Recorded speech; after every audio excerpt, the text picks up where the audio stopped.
This fat on the top. There's actually meat underneath it all. Are you making a moose knuckle joke? No. It seems inappropriate, given the topic. And more than any of that, it's Richard Spade Jr., who just passed away. I always say, like, you know, Collins, Spade in 2020, they could run for office and for sure win. Make sure you fill their name in the ballot. Yeah, be careful what you wish for. Yeah, totally. Here's my question. Thank you for the question. And why do you think people are like that character?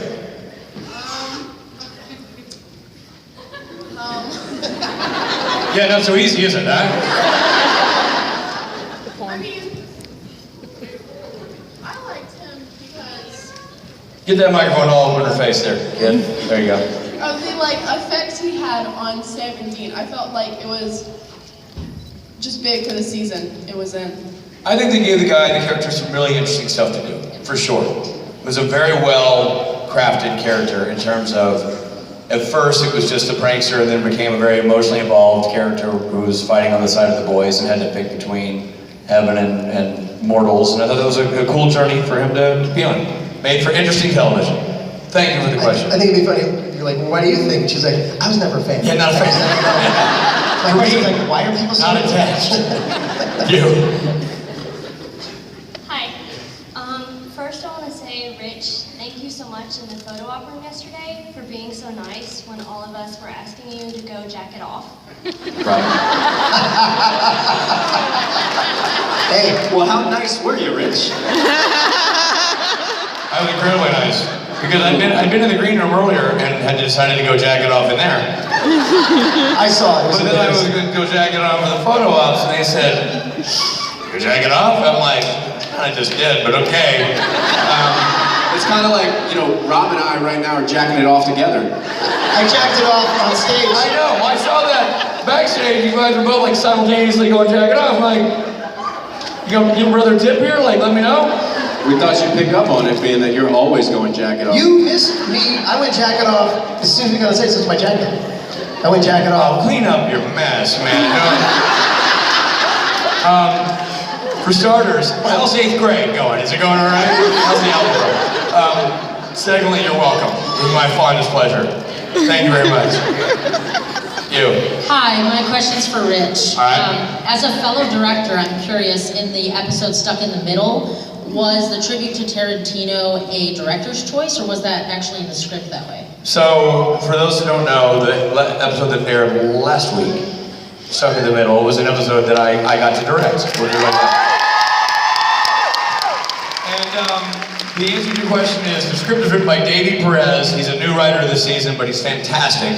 And he and Andrew Dabb, it was his idea. Andrew Dabb gave it the green light, and they definitely had some leanings to Tarantino in the script, for sure. They referenced specifically diner. It was suggested in the idea that we would do some circular shots in the diner. The whole MacGuffin idea of the glowing box from Pulp Fiction was in there. And specifically, they called out the slow motion Reservoir Dogs shot in there. So I took all that material that Davey lobbed up so well, and I'm a big Tarantino fan, so I was stoked to get the opportunity to do that. And then I kind of leaned into it and kept going down that road and picked up a really strong, when I read the script, to me it just felt like a Western. So what I didn't do like Tarantino, I did like a Western, which is what Tarantino pulls from a lot. He pulls from a lot of, sort of martial arts movies. He pulls from a lot of different genres, but very stylized genres. And so I went heavily into Sergio Leone in terms of low angles and split diopter shots. And we even got the composer, Christopher, to go along for the ride and do a score that sounded very much Ennio Morricone and keep that sort of vibe alive. And so I think it was a great mix of several different genres that all, I think, worked in concert to tell a really interesting story. And that's really a credit to Davey Perez. Obviously I had a hand in it, but it's also equally credited to Johnny Fitzpatrick, who was the editor, who did a phenomenal job cutting that show. That show is a maze.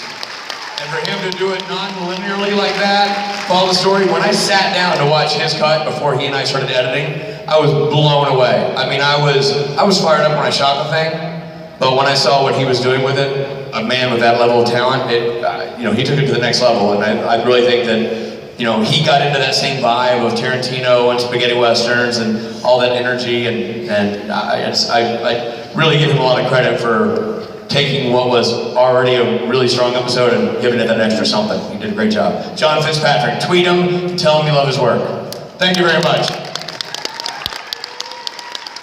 Go for it. My question has a backstory. I'm in a concert band in high school, and I have two friends that were debating whether or not organ's better than piano.